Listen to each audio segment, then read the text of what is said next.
Hi my friends, in today's video we are going to carve using only manual tools this spoon.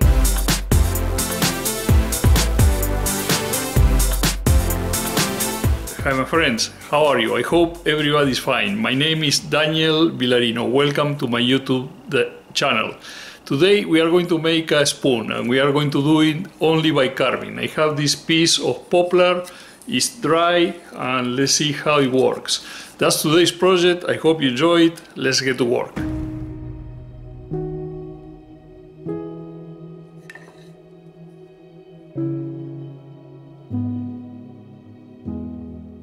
I will start by tracing a line through the middle of this face, and over one end I will stick a template in which, before, I had scratched with pencil the opposing face to transfer the image to the wood.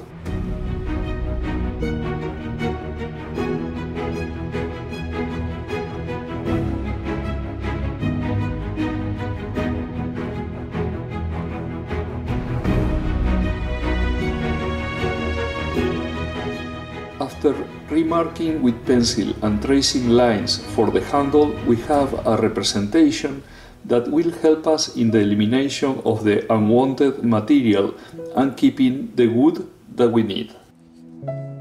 Working in a bench vise has the big advantage of allowing me to use both hands to handle the gouge. At this time, I am just doing roughing cuts to remove material without worrying too much about the finish.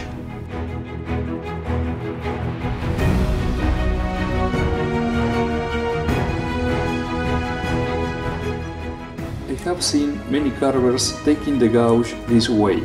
With one hand, in this case the right, they take the handle pretty close to the metal. That hand will produce the force towards the front and impulse the cut.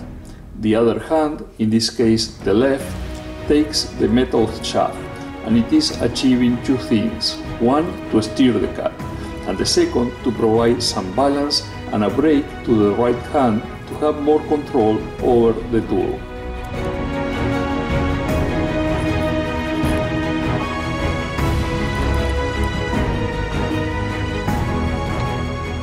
The vise allows me to quickly change the position of the wood blank to keep doing cuts in a direction that is comfortable for me without having to change my body position. Every time I keep approaching more and more to the internal borderline that represents the spoon rim. Here I make lighter cuts, even if that means the process will go a little slower, because, as you know, removing wood is relatively easy. Putting it back in its place, not so much.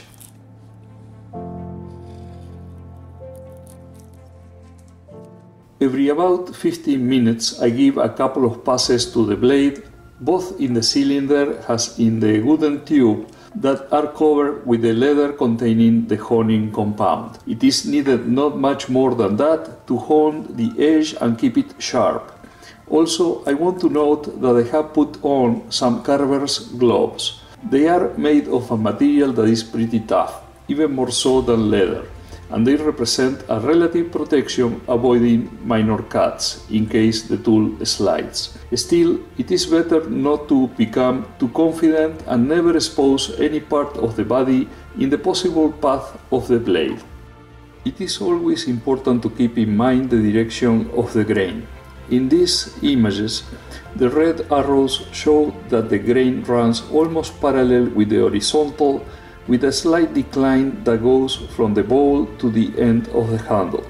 In general, almost horizontal cuts in the direction I am cutting now will tend to produce a bit of tear out, because the fibers do not have adequate support, and horizontal cuts in the opposite direction should work better. However, working in the spoon bowl, going from the rim towards the bottom, the fibers are well supported, both in this direction and the opposing one, and the cuts should work okay. That is because in the current cut direction the slope of the cut is more pronounced than the slope of the grain.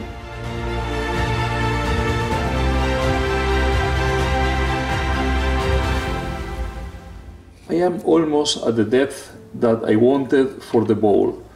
So I begin to do softer and smoother cuts, trying now to even the surface I am working so there will be not big ridges or valleys.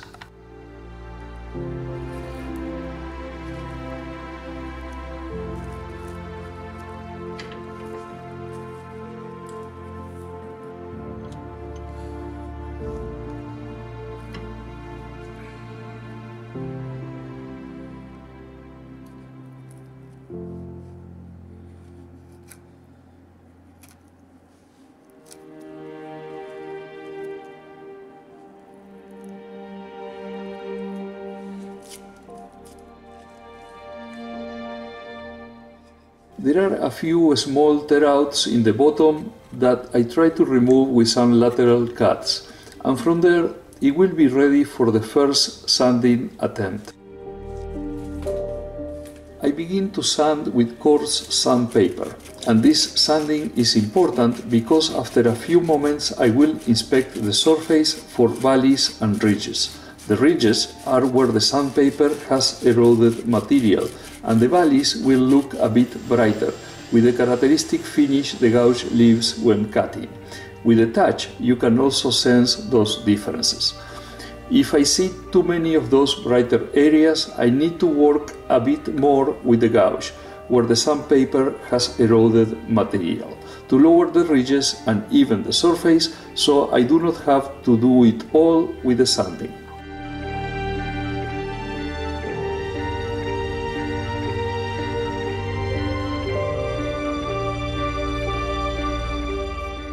As you can see, these are very light cuts that remove just a little bit of material.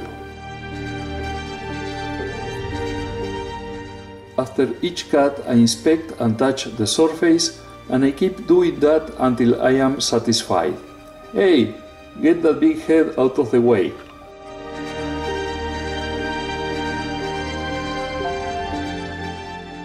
I start once again to sand with 80 grit.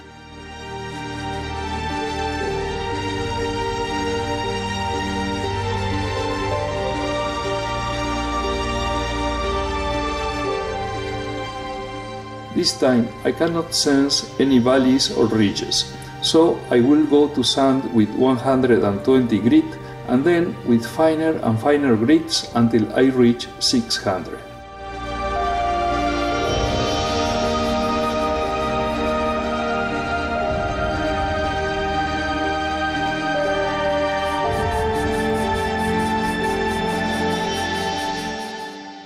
I finish the process applying my homemade abrasive paste. The finish is a very notorious way to highlight any imperfections.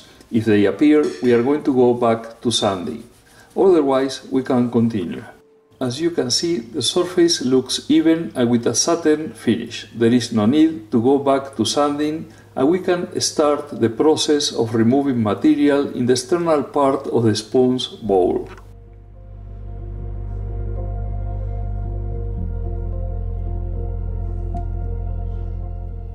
I hone the chisel's edge with a couple of passes on each side.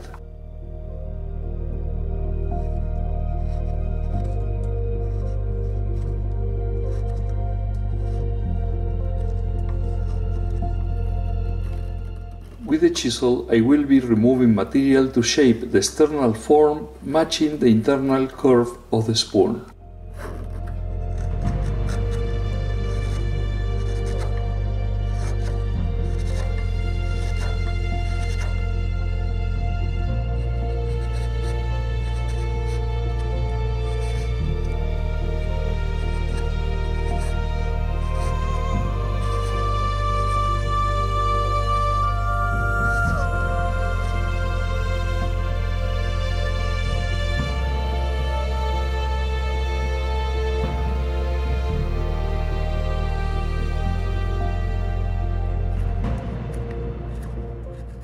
I always try to make the cuts in the direction which does not produce a tearing out of the fibers. If I find too much resistance, I change direction.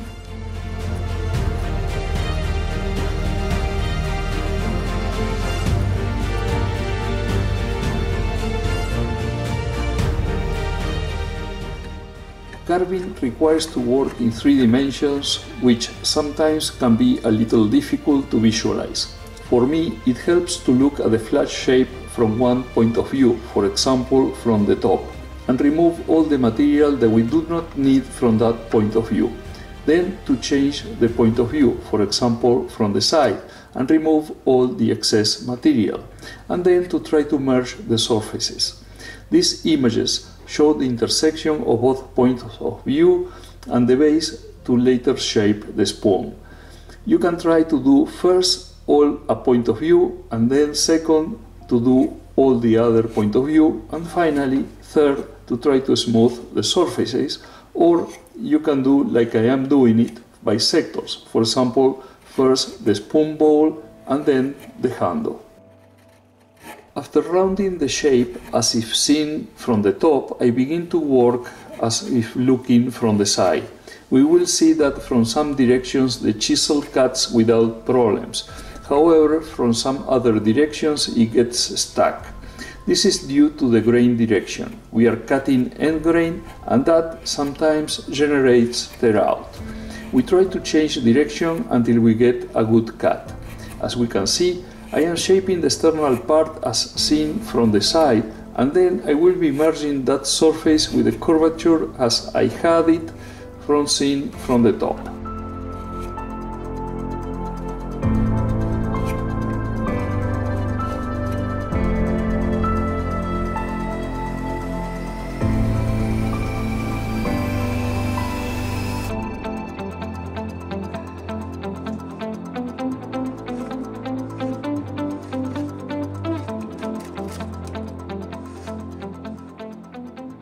Now I will begin to remove material where the handle would start.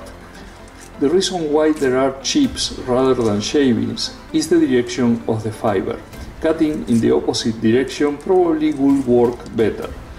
But since these are roughing cuts, for the moment I am not too worried about the tear out. Besides, when the cut inclination becomes larger than the grain inclination, the tear out will be less and less.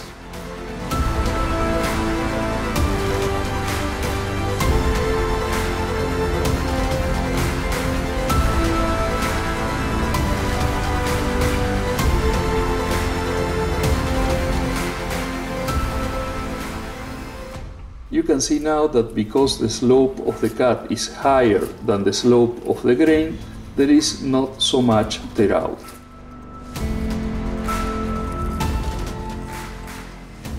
I will work evenly on one side and the other to get close to the reference lines I did.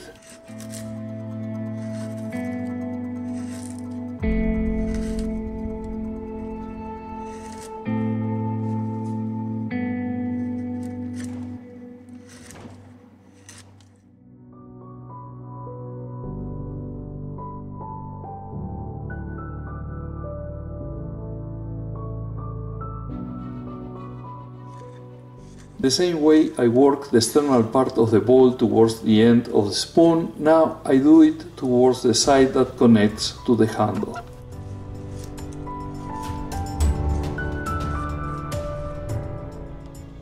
Every so often I hone the chisel's sharp edge to keep it in optimal cutting form.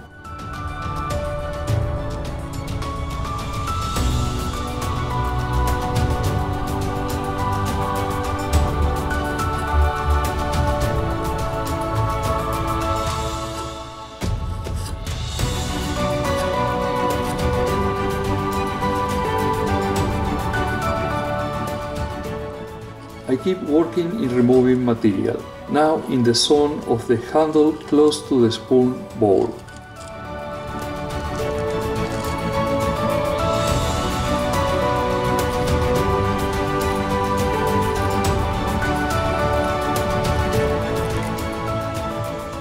I will keep seaming with the chisel until I get close to the pencil line I have marked.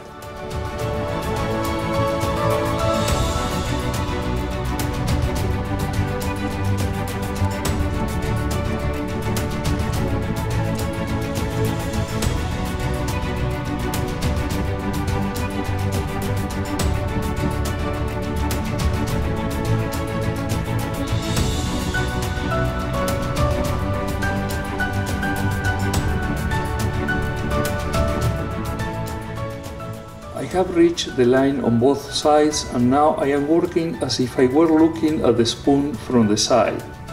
Something important is that from this point on, to avoid denting the wood, I will use a couple of little boards between the vice jaws and the spoon. I am going to work on the handle end to make there a nice decoration.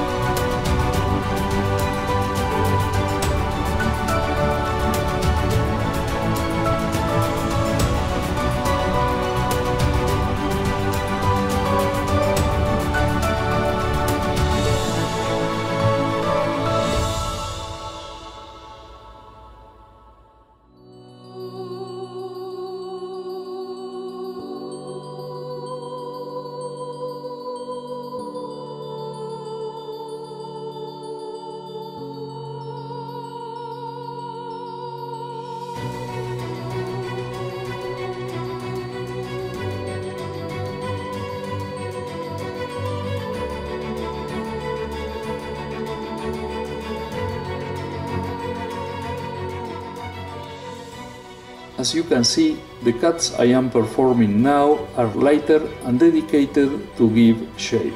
When I see the cut gets stuck, I do not insist, I just leave it there to later take the cut from the opposite direction. This is something that happens often when the curve forms a cove. In other words, it's concave.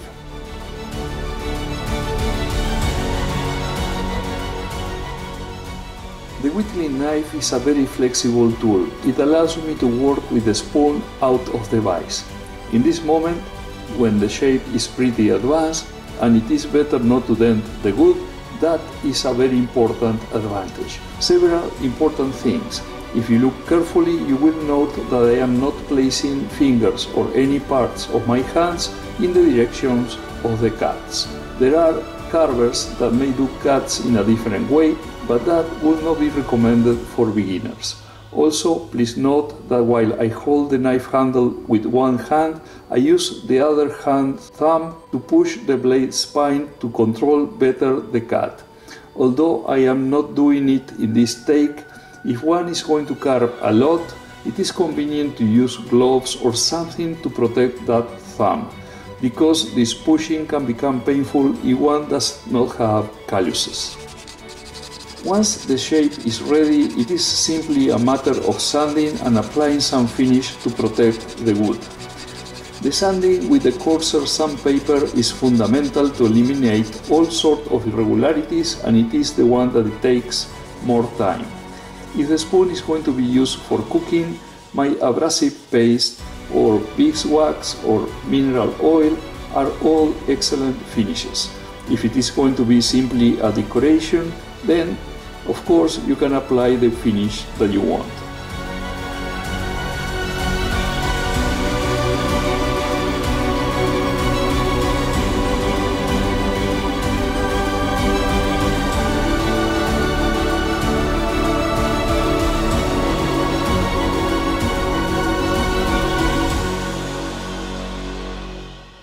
Okay, my friends, there you have it.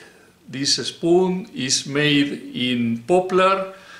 You can see the finish and the detail on the handle. I think it looks nice.